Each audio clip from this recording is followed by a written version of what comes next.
Everyone knows the name of Wedgwood when it comes to pottery, and this is what they have in mind, this blue and white design that's famous throughout the world. But few people know that it was here in Burslem, on the outskirts of Stoke-on-Trent, that Josiah Wedgwood's climb to fame and fortune first began. This is actually the site of his first factory, which was at the heart of the pottery industry when it took off in the 18th century. But does any of it remain under the paving stones of present-day Burslem? Over the next few days, Time Team have got the fantastic opportunity to dig up this area and find out.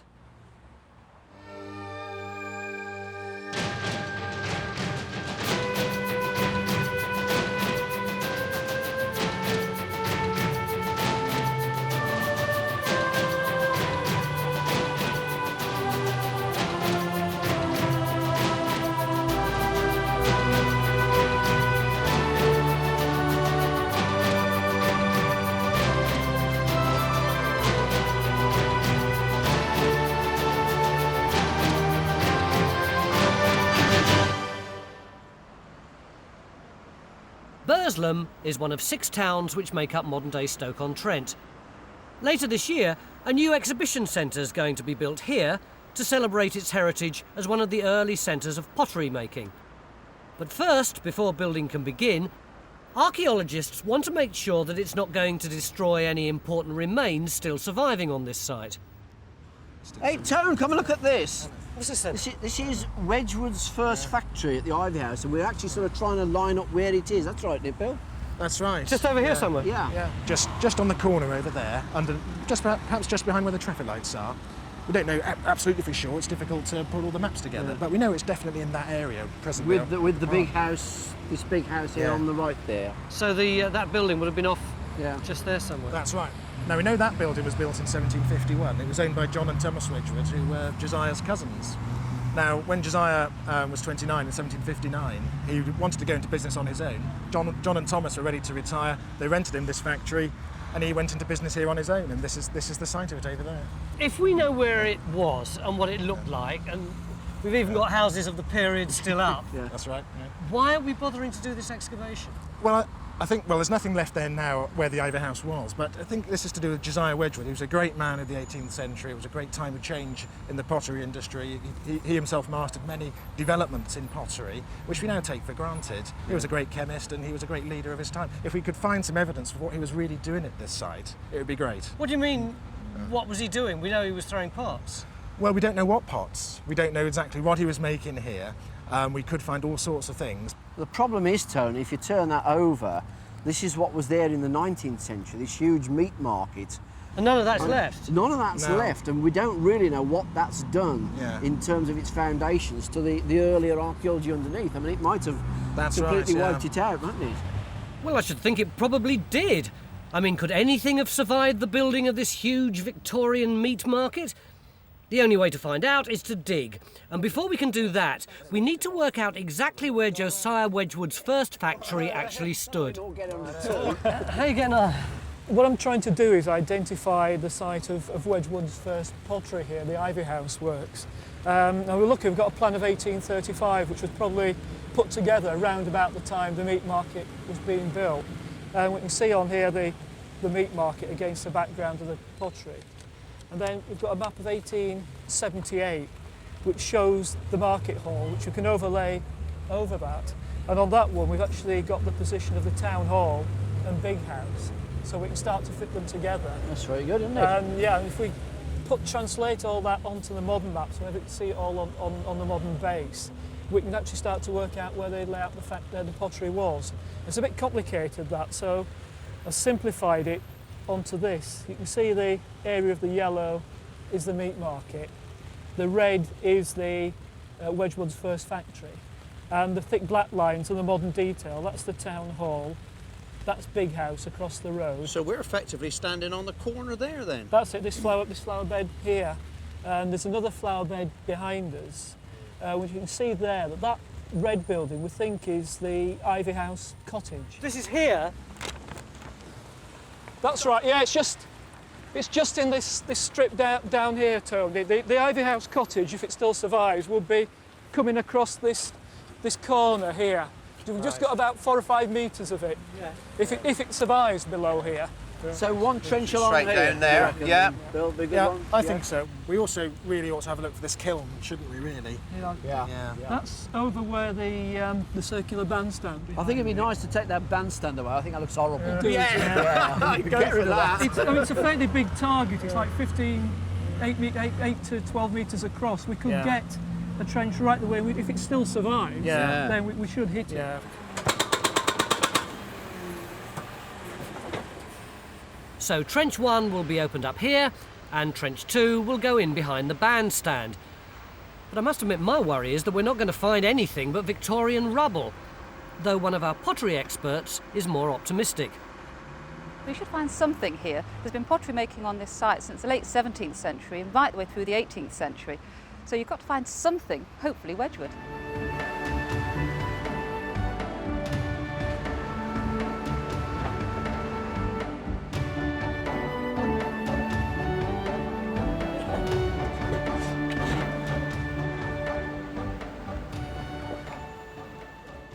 Now, I know this is Wedgwood, but what are the dates of these? That particular piece was made about 1790, 1795. It looks completely modern, doesn't it? And what about these? Those were a little bit earlier, between about 1770 to about 1780. So this is what he was making towards the end of his life, but the period that we're interested in over the next 2 or 3 days is when he was at the Ivy House Works, and there's nothing there. Yes, that's because ideally we'd like to be able to move some of these pieces and some of those pieces into the gap. We know that he was capable of making this when he came here. Right. We know that by the time he left, he was making that. So this is what he made earlier, this bizarre... Don't pick it up by the handle, please. What? Because it's 250 years old and we're not sure if the handle's going to stay there any longer. So I spent my whole life learning to pick things up by the handle. So this is the earlier stuff. This is, would you call this rococo? Yes, it's in the form of a pineapple. And that was one of the things about the rococo, that it was all natural and animal forms. So you've got pineapples, you've got cauliflowers and shells, all sorts of strange, peculiar forms that were very fashionable at that time. And this is what he was making later? That's right, moving more towards the neoclassical, simpler forms, more elegant, more refined. So if we find some of this, we'll know that he was still making this when he was at Ivy House. Whereas if there's none of that, but just this, we'll know he changed over straight away. Yes, I mean, hopefully you'll be finding some of both. Josiah Wedgwood was only based at the Ivy House Works for 3 years, between 1759 and 1763. So finding the right bits of pottery on a factory site that was in use before and after his time sounds like a bit of a long shot to me. But as with any town centre site, before we can get that far, we have to watch out for the things we don't want to dig up, such as power cables and gas mains. Yeah, picking up lots of stuff here. What, right the way down? Yeah, right up to there, it stops there. Meanwhile, inside the town hall, Robin's in his element because he's got his hands on original documents written by Josiah Wedgwood himself. I understand that there are 75,000 documents relating to the 18th century period of the manufacture. So That he wrote? Well, a lot of them he wrote. Thousands and thousands of pieces, documents, which throw an incredible light on the activity of a man who was foremost in the field of earthenware and pottery in Europe, if not in the world.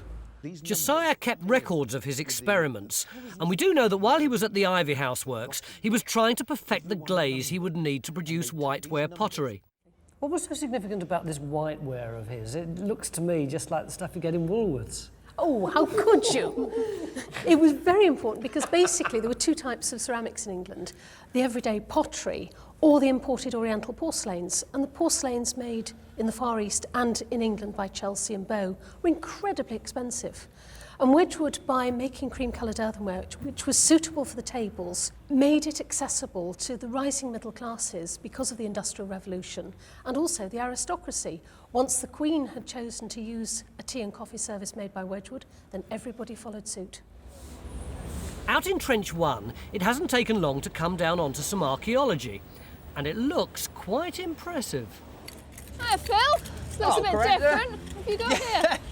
Well, I mean, we've got some good archaeology, but I think it must be got to be the meat market. Yeah, it's worth looking at those angles, Phil. They fit in exactly with the alignment and corners Now, of the hang on a meat minute, market. Stuart. Where exactly is our trench then? Your trench is going right in this Ah, corner. so this edge down here then, this edge down here, yeah, that's this wall here? that's bang on, Phil, yeah. That's that wall there? That's the edge of the meat market. Yeah. And this presumably is the threshold coming in? Yeah. And there's presumably an entranceway here through there somewhere? There's not actually an entrance shown on the map, but the... But it must be an edge, because look, you've got these tiles going the opposite way, so presumably there's a doorway in here, and you walk through then into the inside of the building. All these alignments are bang on for what you're seeing here being part of the meat market. And the ivy house, as we wanted it, which was where that drain is coming out, been pretty badly cut away by that concrete. So no remains of the Ivy House cottage where Josiah Wedgwood lived in the early 1760s. The next job here in Trench 1 is to record this layer of archaeology and then find out what's underneath it, because a map exists showing this site as a pottery works 40 years earlier in 1720, and at that time the area was surrounded by countryside. It's very interesting because in this area where we are digging at the present time, you can see that there are a number of bottle ovens.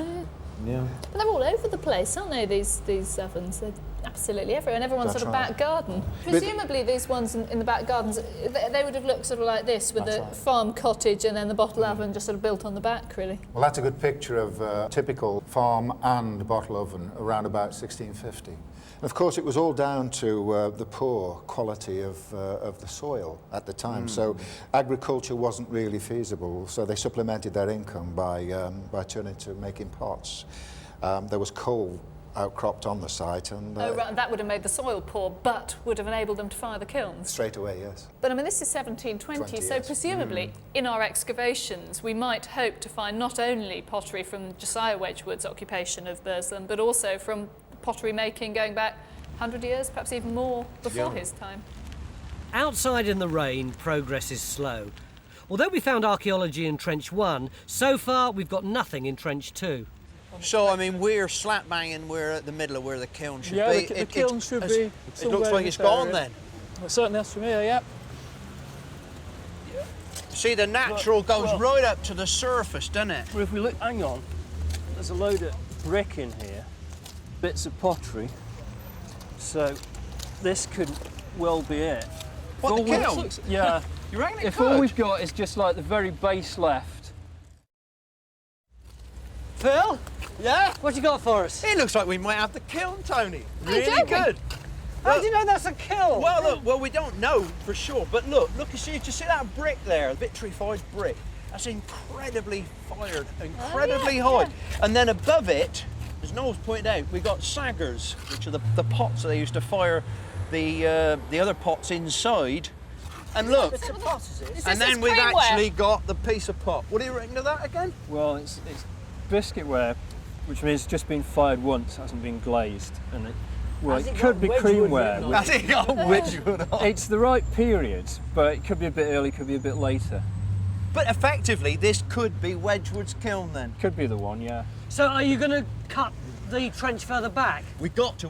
Basically, the bit that we're in has been totally chopped away by the steps and it's been totally landscaped away. Yeah. I mean, we should go back, probably take out another couple of slabs of the paving area. Yeah. I'm not so sure there's a kiln in my own mind. I mean, well, you get a lot of the archaeology around here. You get a lot of debris filling holes, saggers, 10 a penny. Every hole you dig in Stoke full of saggers, vitrified bricks. I'd like to see more of it in plan. You will see more of it. You will see more of it. We're going to dig it up.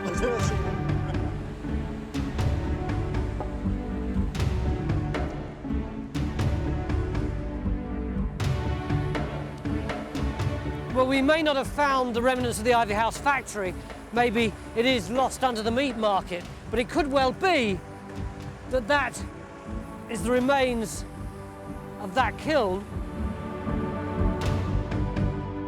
At one time, the skyline around Burslem would have looked like this. There were close to 2,000 pottery kilns in the area. Now only 47 remain, 7 of which are preserved at the Gladstone Factory Museum. Although these kilns date to the Victorian period, they're almost identical to those that would have stood at the Ivy House works. It's terribly evocative seeing it all laid out here, isn't it, Angela? And presumably you'd have had masses of people shoveling coal in constantly to get it to fire. Yes, coal would have been used throughout the firing process. Look at, I see. So this is the actual kiln, and the bottle-shaped thing we can see is just a sort of cover around the outside of it. Yes, it's called the hovel. It's to protect the kiln from the weather and the wind. The coal goes into fire mouths like these. There are 8 around this oven, but probably you'd find 5 or 6 at a smaller kiln. Like our Wedgwood site. I mean, I'm quite interested in what's actually at ground level, because of course we're not going to find it surviving built up high like that. What we're going to find is the remains of the foundations, as it were. Yes, there'll be the circle of the kiln and ash pits rather than fire mouths at ground level. Are these some of these saggers that they put things in to protect them in the kiln? Yes, they're fire clay containers to protect the pottery from the intense heat and smoke. So this is all the saggers stacked up in here. It's quite claustrophobic actually in here, isn't it? Presumably it would have been incredibly hot in here. How long did it take to fire them? These kilns took about a day to fill, a day and a half to heat up, a day and a half to cool down, day to empty, so 5 or 6 days for one firing. So it's almost a week for each firing. But have we found a kiln at our site? Well, Bill's not seen enough to be sure as yet, but what we do have are bits of pottery and something that looks like a factory yard surface. Now this pottery, from the layer above, dates from the late 17th century, perhaps in the earlier 18th century, and they also had other pottery of the same date. So does that mean that this floor yard is likely to have been from Wedgwood's first factory? That's right. I think, well, what it shows us, I think, is that this yard surface is certainly earlier than the meat market. Meat market was built in 1835, so this pushes this yard surface back probably into the 18th century, supported by the artefacts, the bits of pottery that were lying on this surface above it. So this could very well be part of the Ivy House factory itself. And if it survives here, then it could survive elsewhere. Geophysics are currently doing a radar survey in the car park at the back of this site, and we'll get their results tomorrow. Stuart believes there's an even better chance of the Ivy House works surviving here because it was outside the area of the Victorian meat market. But that's about it for today, except for a chance to see Victor's impression of how the Ivy House works must have looked on this site. Let's hope we can find more of it tomorrow. Beginning of day 2, and a lot of our hopes are pinned on Trench 2. There's a lot of archaeology here, which some of us are hoping is associated with the kiln. There's certainly a great swirling 18th century floor here, which is why we're pulling this trench back and back.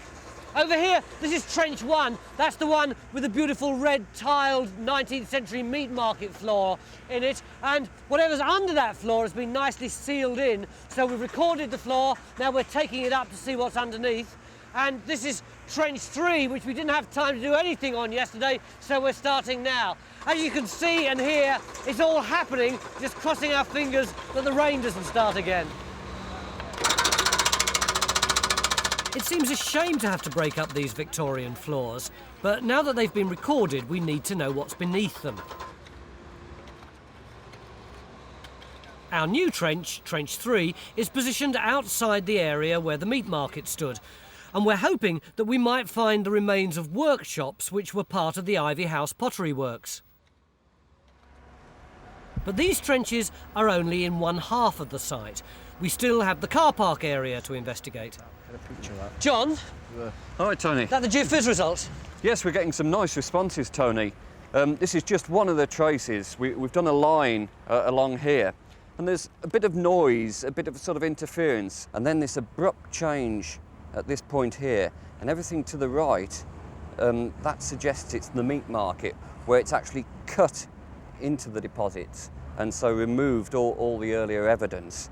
So what we want to do is put a trench along here that takes in the edge of the meat market to confirm that it is indeed that, and then to look at this area of disturbance. Stuart's already marked out a trench based on the map evidence, and John will now extend it to include the edge of the meat market. This will be trench number 4. In Trench 2, we're opening up an even wider area in search of the kiln base, and ideally some Wedgwood pottery to go with it. While in Trench 1, our decision to break up the Victorian floors seems to have paid off already. Hello, Jenny. Hello. How's it going? Not too bad. We've found a big stash of this brown. This is interesting stuff. Where is it from? Just down there? It's just from in there. I think we've got a sort of pit cut into the natural. Right. Well, this is 17th century or early 18th century stuff. This is pre-Ivy House. Oh, right. So have a look. Is it all the same date? Yeah. I think it is. You know, mottled ware. There's stacks of it. Old slipware. This is a good late 17th century, early 18th century deposit here. Shows people were potting here before Josiah Wedgwood got here. This is great. Well, we're not even halfway through day 2, and we've got an amazing number of finds. Exactly, yeah. How do they compare with what you found in the past? Well, some surprises. We've a collection of pots here from the museum's collection, which we brought along to give the diggers some idea of what they might be expecting to find. Yeah. This is probably one of the earliest pieces we have from the site yet. It's a medieval cooking pot, rim shard, just like that one there, Mike. Like that, yeah. You see that? Fantastic. Very, very similar. Yeah. Probably 14th century. Yeah. This one here, late 17th century tankard. Good match there from, very good. Trench 1. Yeah. Isn't that good? Yeah. And this brute here is what is that known then, as a butter pot. A product for which Burslem was very well known in the 17th century, and a good matching shard there for that type of ware. Is that to put cold butter in? It's for storing and transporting butter from the North Staffordshire dairy farms. All right, this is up to the beginning of the 18th century, but this down here presumably is more the time when Josiah Wedgwood would have been around. How much of this kind of pottery have we got? As yet, nothing. This is exactly what we're looking for. This is the pottery that Wedgwood would have been familiar with, that he was probably making. This is sweet, isn't it? Is it a child's teapot? No, I think not. In the early 18th century, tea was very expensive, and as a result, teapots tend to be made often very, very small indeed, so that was for use. And the teacups to go with it, by the look of it. That's right. Right, so we've got to be looking for a lot of teapots like this, Mick. Right, back out into the rain. Well, thankfully, it isn't actually raining, and we're making good progress in Trench 2. But at the moment, Phil has been called across to Trench 3. Hey, look at that! Oh, look at that! Hang on, whoa! Cut the engine. Look at this stuff down here. Amazing. It's pretty good, isn't it? Just a small dump of pottery. What are we going to do with it then? It's nice to have the occasional find on time, Tim, isn't it? Have you got a skip?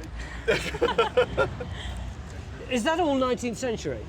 Well, looking by the stuff that's just come out, it does look to be, yeah. David? Yeah, it's a painter's mark. So, well, you've got the printed side on that side there, look, Oh, lady. that's really Isn't that pretty. sweet? Yeah. That's so pretty. Look at this. It's gorgeous. Well, that's a printed pattern. Early 19th century, 1810s, 1820s. I think looking at the shard I've got in my hand here, we can attribute that exactly to a manufacturer, none other than Enoch Wood and Sons, who were operating here in Burslem in the early part of the 19th century, most of the early part of the 19th century. Now, be honest with us. Is this rubbish, or does it actually tell you anything? Oh, I'm absolutely fascinated by this. Enoch Wood is a very important character, and he was one of the first antiquarian archaeologists operating in the Six Towns. He went around Burslem town centre popping little time capsules of Wood and Sons factory-made wares into the ground. And I think this is what we've got here. So what do we do with all this stuff now? Do we have to record it and... I think we can probably whip it out fairly quickly, maybe spade it out. But how much of this stuff do you really want? I mean, do you honestly expect that the museum is going to take boxfuls and boxfuls of broken pottery? I know it will. I know it will. Haven't they got enough already? Don't argue with them. No, dig it up and put it in a we'll skip. dig it up. You want it, we'll dig it up. Well, we wanted to find lots of pottery, and we've certainly found some. It all dates to the 1830s. And without losing too much time, the job now is to work through it and pick out a representative selection for the museum. Hey, look at that, the spout. Oh, what an awesome thing that is, isn't it, eh? But yeah, why not? I don't know what it is. Is it a bird? Finding so much pottery is certainly a spectacle for the local people watching. And today, they also had the chance to talk to two members of the histrionics group, who we've invited along to remind everyone of just how different life was when Wedgwood was based here in the early 1760s. This is exactly the sort of costume people would have worn at the time of Wedgwood. And this is sort of upper middle class. I'm more likely to be one of his customers than one of his workers. To get an idea of what was involved in the factory production process during Josiah Wedgwood's time, Carenza has gone back to the Gladstone Museum, where we want to attempt to make a replica of a Wedgwood creamware vase. So are you ready to go with that now, Ken? Yes, we can give it a try. Right, we've got a Wedgwood period wheel over here, which we'd quite like you to use. The first of many craftsmen who will be involved is Ken Badley, a modern-day Wedgwood potter. It'll be just the outline shape. It won't have the handles. Oh, right, so it's just the body and you put the lid on later and all that sort of thing. OK, this is the power end of the wheel, if Carenza would right, like to come and stand here. Right, this would have been a child or a woman's job. Oh, right, so this is... So I should be doing this. So your job is to turn that round. Oh, right, and that turns the wheel. And that turns the wheel at that end. It's geared as well, so we can always change the speed. Does Ken change the speed? Or? No, you need to think for Ken. So he'll put the clay on the wheel. And now you want plenty of speed for the centering. I might need to think for you, but I don't know. I'm amazed you can do anything. I'm sure I'm not doing this constantly. Every time Ken takes his hands off, it suddenly goes a lot more freer, and every time he puts his hands on it, has a lot more resistance. I can imagine the amount of cursing and swearing that must have gone on when you've got someone new on this end of the wheel. Oh, yes. It's really, you can wreck it from this end, can't you, just by going at the wrong speed? You certainly can. They used to have to work as a very, very close team. They were very often paid by piecework.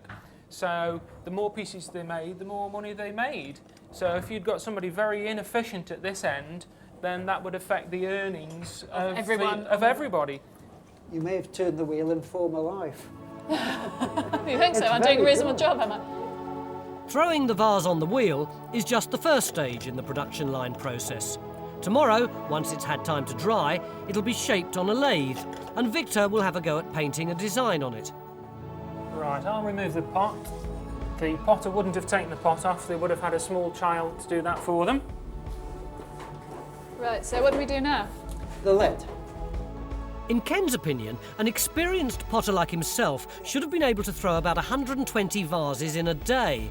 And thanks to an original document in the Wedgwood archive, we know how much each one would have cost. Well, probably the best example is this one, which is a pebble one without a medallion, very simple. 9 inches high. 9 inches high, roughly the same height. And you've got the various ingredients, biscuit firing, which would have been a penny, glossed firing, which is twopence. The total amount for this is 4 shillings, 10 pence and 3 farthings. Gosh, that's quite a lot of money. It's quite a lot of money. Yeah. It probably would have then sold for a guinea. In Trench 3, Phil's still up to his neck in 19th century pottery. Stone of crows.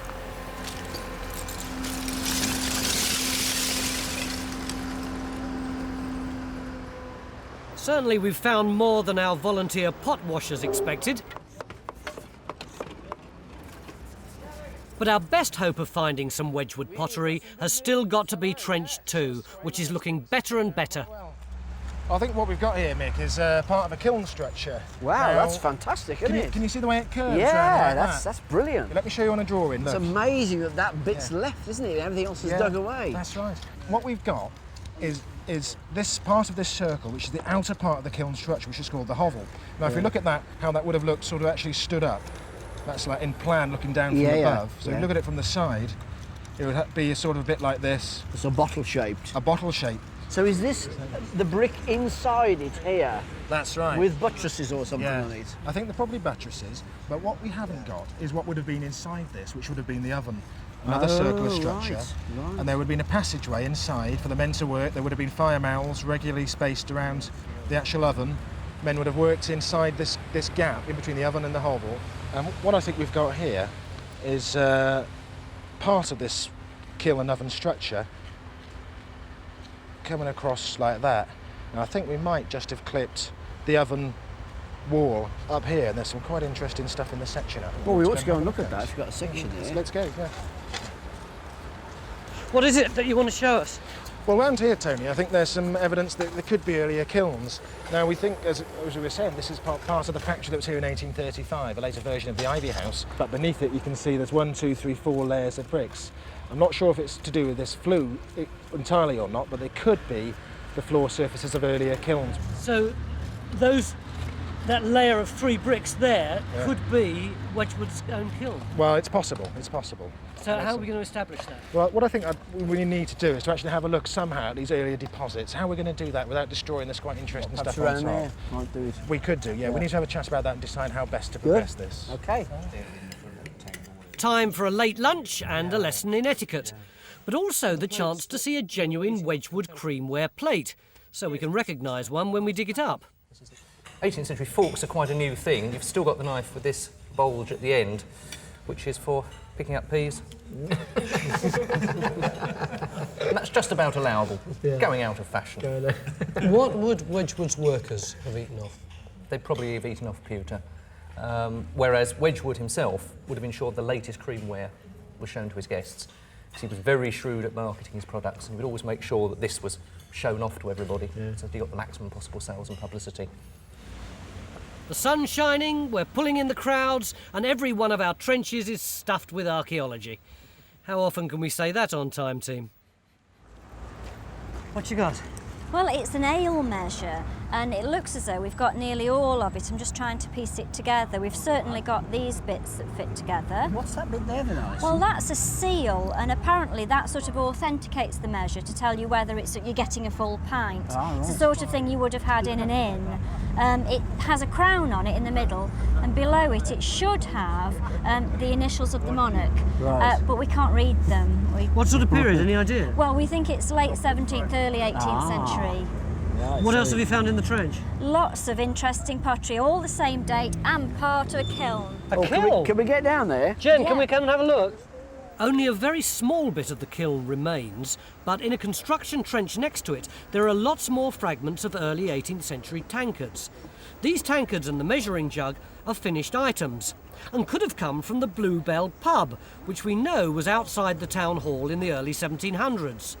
And it's the deed to this pub which has got Robin excited, because it gives us information about an even earlier period of pottery making. Indeed. But I think this is wonderful because, and so here we have, in 1635, John Daniel of the Waste, the elder of Burslem in the county of Stafford, potter. And we know that he was living on this site because he describes himself as of the Waste. So here we have pottery being produced on this site, over 360 years ago, which is absolutely wonderful. In Trench 3, we've now dug out most of the 1830s pottery and have come down onto a new layer of archaeology relating to the 1700s. There's talk that we could have found another kiln here, but it's early days yet, and really the story of this trench today has been the sheer quantity of pottery we've had to deal with. Miranda, there must be a ton of this stuff coming out of our dig now. You're not going to wash all of it, are you? Well, there's been a fairly thorough sample taken. That's going to be washed, it'll be bagged, marked up, it'll go down to the museum, and yes, it's going to stay with us. Not everything from the site, but a fair bit. Why? Why are you so excited about this? Well, some of the pieces have got marks on. That's a fragmentary one. It's Enoch Wood and Sons. We know which factory it was. We know when it was deposited. We've got marked pieces, but we've got unmarked pieces as well. This type of ware, industrial slipware, was never marked. Now, we know that they're Enoch Wood because they're found in the same context, so therefore we can start to match these pieces with complete pieces in museums and start to say, yes, those pieces are Enoch Wood. We're actually starting to take pieces that are anonymous and attribute them to factories. All over the world, presumably? All over the world. This is very much collected in America. So you're saying that before our dig, you didn't know who made this sort of pottery? We know that it was made by a lot of different factories, but trying to attribute any particular wares to a particular factory beforehand was almost impossible. This is pretty well unique. I must admit, I do like this chamber pot you're putting back together again here. Yeah. Can I pick this up? Yeah. You seen that, Tony? That'd be a bit dangerous to use, wouldn't it? Just a little bit, yes. What we really want is Wedgwood, isn't it? Do you think we can find any here? Well, it's going to be down here somewhere. You've just got to dig in the right place. Well, we're doing our best. Keep looking. In the car park, the tarmac's taken a lot of getting through, but eventually Trench 4 has come down onto a floor surface which could be part of the Ivy House works. GeoPhys have now completed their radar survey and are suggesting we open up another trench. But what this shows is that this area here that I've highlighted in pink suggests that there's wall foundations, possibly floors, rubble surviving in this area, and that also ties in with the map evidence. This bit here, Right. So Trench 5 gets underway, but we'll have to wait for tomorrow to see if that does as well as the others. All day we've been looking for pottery and we found some. In fact, I don't think I've ever seen so many broken pots in the whole of my life. Trouble is, none of it's Wedgwood. Although the diggers do tell me that it's very rare to find broken Wedgwood around here. And all day we've been looking for kilns, and we found 3, although none of them are Wedgwood either. This one's a beauty, but it's 19th century. So tomorrow we're going to dig down below it onto what's hopefully an earlier kiln. And then maybe, just maybe, we'll find the missing piece of the jigsaw, a piece of Josiah Wedgwood pottery. Beginning of day 3, we've got this beautiful 19th century kiln, and we're trying to excavate below it to see if there's an earlier kiln underneath. Mick, you reckon this is pretty good, don't you? I think this is fantastic. I think it's one of the best preserved, most relevant and obvious bits of archaeology we've ever found. And I just hope they can conserve it as part of the development, you know. Yeah, but we still haven't found any evidence of Wedgwood underneath, have we? No, no. Phil, how long will it be before you start digging? Pretty imminent, actually, Tony. We've got the drawing done, last few photographs and a bit of other description, and then we're ready to go. And then how long will it take? Oh, I mean, I don't think it should be a long job. All we've got to do is get the evidence. Well, this is the trench I want to keep my eye on today, because it would really finish off what's been a marvellous dig if we could find some archaeology connected with Josiah Wedgwood himself. Hey, Tony, we've got some Wedgwood at last. Look at that. What is this? Last pot to be made on this site by E. Wedgwood. Look, it's dated, a dated piece too. Where'd you get that? It was here when I got here this morning, but it wasn't here last night. Get back in there, you fraud. Don't come out till you found the real stuff. Clearly someone in a local factory has been busy, just as we will be today at Wedgwood's present-day factory, where we plan to finish off our replica creamware vase. This doesn't look nearly as modern as the rest of the factory. Is this the sort of lathe that Wedgwood would have used? This is exactly the sort of lathe that Wedgwood would have had. He introduced this into the ceramic industry in 1763. Oh, that's exactly our period for the factory up at Burslem. Absolutely perfect. As with the rope wheel yesterday, it was a woman's job to provide the power. I feel it doing my hips good already. Yeah. Introducing a lathe to the pottery business meant that Wedgwood could produce more precisely and elaborately shaped ceramics. The design of this lathe hasn't been bettered to this day, and Wedgwood still use it for prestige ware requiring specialised decoration. Is there a little sort of non-critical bit I could have a go at? I'm sure it wasn't making this weeveling noise when you were doing it. It's because you probably haven't got the tool quite firm in your hand. Right, okay, I'll just a bit firm. Put your left hand actually on the tool, that's it. Right.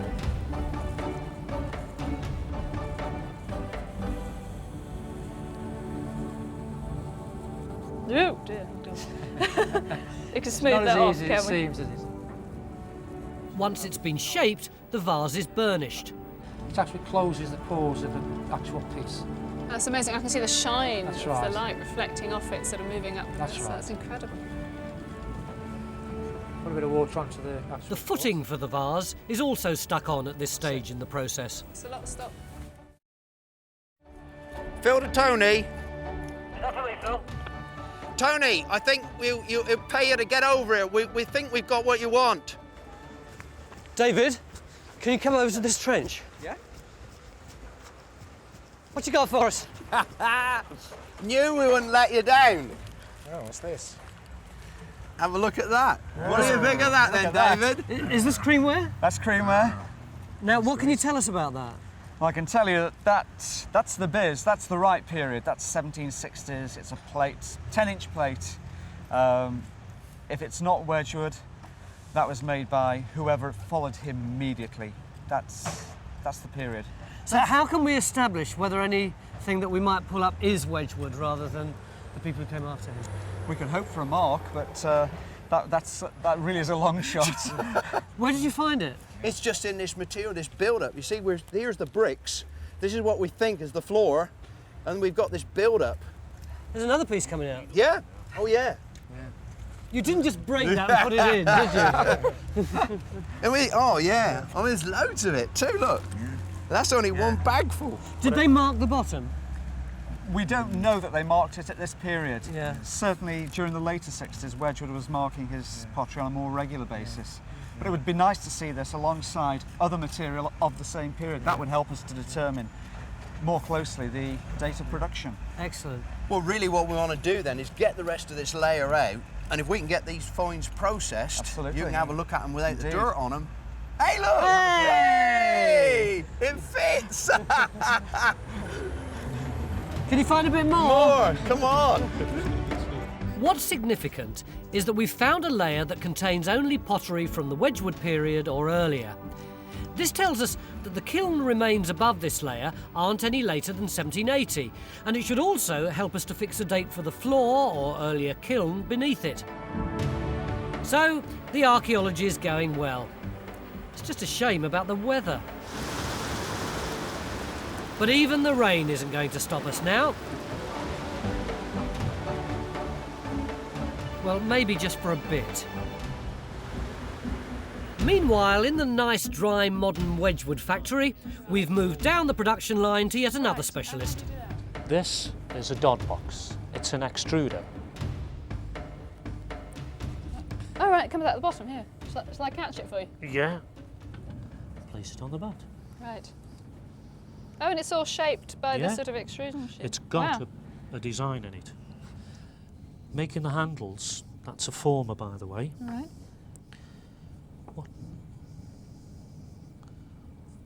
Bend it all the way around.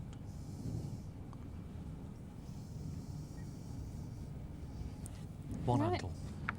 Okay. Once the handles have hardened, they can be stuck on. Plenty of slip. Right, so this is effectively acting as glue. That's right. Pick the pot up. Place it on.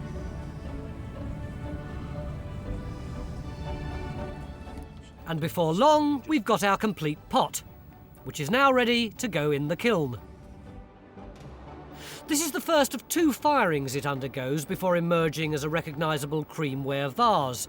We obviously haven't got time to do that, so from now on, we'll be working on another pot which has been prepared for us in advance. And it's at this stage that our artist, Victor Ambrose, has the hardest challenge of all, because he only has today to master the skill of hand-painting pottery. Look at this, Phil. This is really interesting. Saw that. What is it? Well, Neil's just watched this and looked at it, and he's told us something really exciting about this. What they seem to be doing was making these teapots based on the house that they lived in. Is this Wedgwood? Well, John and Thomas Wedgwood, Yeah. Josiah Wedgwood's uncles, owned that house. They were Yeah. potters. They probably made this, but it puts this certainly into the 1750s. Perhaps Josiah Wedgwood made it. Perhaps, who knows? This is definitely of our period. That's fantastic, isn't it? Look, that's a fit, isn't it? That's perfect. It's incredible. Miranda has brought an identical teapot from the museum, which confirms our fragment dates to the late 1750s. So, I mean, is this a functional teapot, or is it something that you stand on the sideboard and admire? It's very much a functional teapot, but it's the sort of thing, of course, it would have been an item of conversation when you came to tea. What an unusual teapot. It certainly would be conversation, yeah. Hi, how's it Hi, going? Bill. Well, things are hotting up here at the moment, Bill. I mean, this is starting to look quite interesting. Oh, yeah. Nice Mick, wall. Yeah. Can you sort of explain to Bill what's going on? What I've basically got, I've got the foundations for a wall running through here, right. and I've got evidence for sort of road out here, hard compact surfaces. Right. I've actually got a gas main out there as well. Right. And I seem to have sort of flooring material going back that way. That's tying together really well with the original survey. You know, the 1835 survey of the potworks, which is where we're starting from. That's great. We've measured that in on the master survey. We're right in this series of buildings along here, and this, yep. this is perfect for the edge of that building. Right, so this straight wall is in fact the outside wall. So we originally thought it might be curving away from us, so we opened up that area to see if we had another kiln, going kiln crazy on it. And at last we got a straight wall. So, but what that Well, this is good news. We found the back wall of the Ivy House Works. In the Special Skills Unit at Wedgwood, Victor's coping well with the problems of working on a slippery, curved surface. Now it's gone around, we've got to be careful I don't smudge any of it. And it's getting heavy. Just as Josiah Wedgwood used popular events of his day, we want to make our 1760s vase a commemoration of Time Team's visit to Burslem. I mean, the detail's absolutely incredible, in each grape and all the veins. Carenza's looking through the original Wedgwood pattern books to choose a design for the border. Oh no, these would be all hand-painted, and depending on the complexity of the border, they would be paid a different rate. And it's interesting because quite a few women, as well as men, were actually painting the borders on plates. Really? And some of them were earning anything up to 18 shillings a week, which would be quite a lot of money. Quite a lot in those days, isn't it? Much as I'd love to ask Victor to do one of these ivy leaves or the grapes or these strawberries, I think with the constraints of time probably we ought to go something a bit simpler like that. Is that about right for our period? Yes, that was about 1765, which is perfectly in keeping with the pot you're making. So we've done it. We've got the final piece in the jigsaw. Yes, it certainly looks like it. We've a good quantity of material now, which could very well have been made by Wedgwood, certainly dating to the 1760s. The thing that strikes me about it is that it's mostly that creamware. Yeah, which was becoming fashionable during the 1760s, but we do have a little bit here of the... Is this Rococo? The more Rococo. That's a teapot made in the form of a melon with roulette decoration, and it would have been coloured with green and yellow glazes.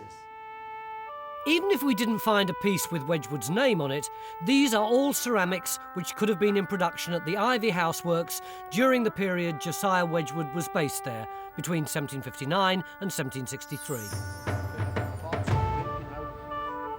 It's been a hugely enjoyable 3 days, and more productive than we could have imagined.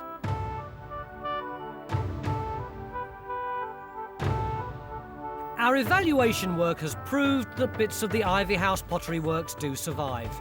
Trench 3, in the end, found the remains of workshops, as did Trench 4, and Trench 5 uncovered the back wall. But as is typical of Time Team, it's never over until the last spade has gone into the ground.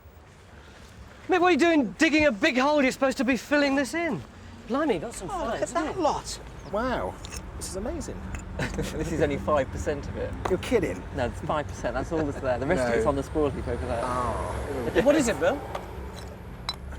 Just first look. I mean, it's all once fired stuff. This is old. This is unlike. We've had one or two shards of this stuff coming up elsewhere, but only as background. But this is amazing. We're into a very early deposit. Just hard-fired stuff. Midlands purple, 15th century, 16th century. On closer inspection, what's been discovered in Trench 5 is evidence of a 16th century kiln. And these are incredibly important finds because they suggest that pottery making here in Burslem in the late 1500s was on a much bigger scale than had been previously thought. Hi Victor, how are you getting on? Have you finished it yet? Last touches. Look at that. Just the last touches. Oh, that is fantastic. You've got this done since this morning. Yeah. That's amazing. Isn't it beautiful? With the Time Team logo on the back. I mean, it's amazed me how many people it's taken to produce just this one vessel. Yes. Once the vase has had its final firing, it'll go on display at Ceramica, the new exhibition centre to be built on our site. This is where your base is. This is where my building is, so we might have a problem. Oh, right, so yeah. Well, But the layout of the new building will be amended to feature some of the archaeology discovered over the last 3 days. Finally, just enough time to let the people of Burslem see what we've found. Well, it's been pretty hectic today, hasn't it? And unfortunately, time's run out on us. But the good news from Trench 2 is that underneath this 19th century kiln, we've got this tiny little bit of original factory floor which Josiah Wedgwood himself would have walked on. And quite extraordinarily, all these people have stayed with us through 3 days of wind and rain. And given that we thought that the meat market would have cut through all the evidence that we've been looking for, we think we've done pretty well over the last 3 days, don't we?